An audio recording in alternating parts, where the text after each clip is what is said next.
कोल्हापुरातल्या बातमीनंतर बातमी आता पावसाची। कल्याण डोंबिवलीत पावसानं जोरदार हजेरी लावलेली आहे। मुंबईसह उपनगरात पाऊस झालेला आहे। गेल्या काही दिवसांपासून पावसानं विश्रांती घेतली होती, त्यानंतर पुन्हा आता जोरदार पाऊस झालेला आहे। अनेक दिवसांच्या विश्रांतीनंतर कल्याण परिसरात पाऊस झालेला आहे।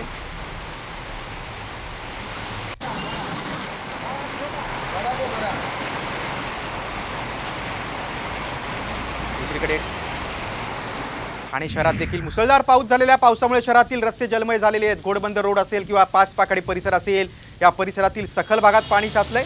मात्र या जलमय रस्त्यावरून गाडी चालवताना मात्र चालकांची कसरत होत होती। आपण बघतोय की किती मोठ्या प्रमाणात रस्त्यावर पाणी साचलेलं आहे।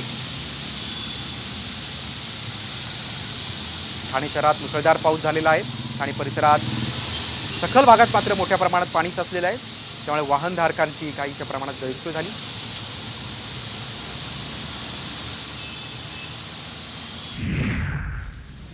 इकडे कोकणात देखील पाऊस झालेला आहे। राजापुरातील दूधपापेश्वर धबधब्याचा तर रौद्ररूप समोर आलेला आहे। रत्नागिरी जिल्ह्यात मुसळधार पाऊस झालेला आहे।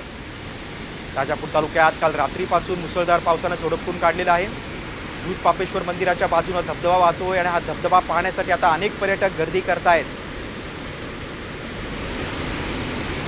रत्नागिरी जिल्ह्यात पाऊस थांबण्याचं नाव घेत नाहीये। दरम्यान दूधपापेश्वर मंदिराच्या बाजूने धबधबा वाहतोय आणि हा धबधबा पाहण्यासाठी पर्यटक गर्दी करतायत। अनेकांनी आता वर्षा सहलीचा प्लॅन केलेला आहे। कोकणातील अनेक धबधबे आता मुसळधार पावसामुळे प्रवाहित झालेले आहेत आणि ते पाहण्यासाठी आता गर्दी होती। हा राजापुरातील हा धबधबा आहे।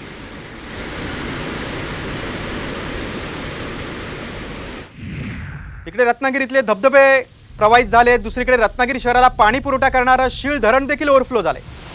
रत्नागिरीत मुसळधार पावसानं हजेरी लावली। अशातच आता शीळ धरण फुल झालेलं आहे, त्यामुळे रत्नागिरीकरांचा पाण्याचा प्रश्न मिटला आहे। दरम्यान पानवल आणि चांदराई ही धरणं देखील भरल्याचं पाहायला मिळतंय, त्यामुळे रत्नागिरीकरांचा आता पिण्याच्या पाण्याचा प्रश्न मिटलेला आहे।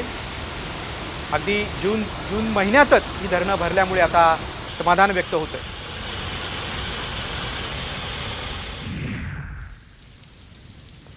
तिकडे मुसळधार पावसाचा उरण रेल्वे स्टेशनला मोठा फटका बसलाय। संपूर्ण रेल्वे स्टेशन पाण्याखाली गेलंय। स्टेशन परिसरातील अंडरग्राऊंडमध्ये मोठ्या प्रमाणात पाणी साचलंय, त्यामुळे तळ्याचं स्वरूप आलंय। बाहेर पडताना प्रवाशांना त्रास होतोय। पहिल्याच पावसात उरण रेल्वे स्टेशन पाण्याखाली गेल्याने आता नागरिकांनी संताप व्यक्त केलेला आहे। आपण बघतोय की स्टेशनमध्ये किती मोठ्या प्रमाणात पाणी साचलेलं आहे, त्यामुळे स्टेशनच्या बाहेर पडताना प्रवाशांची गैरसोय झाली।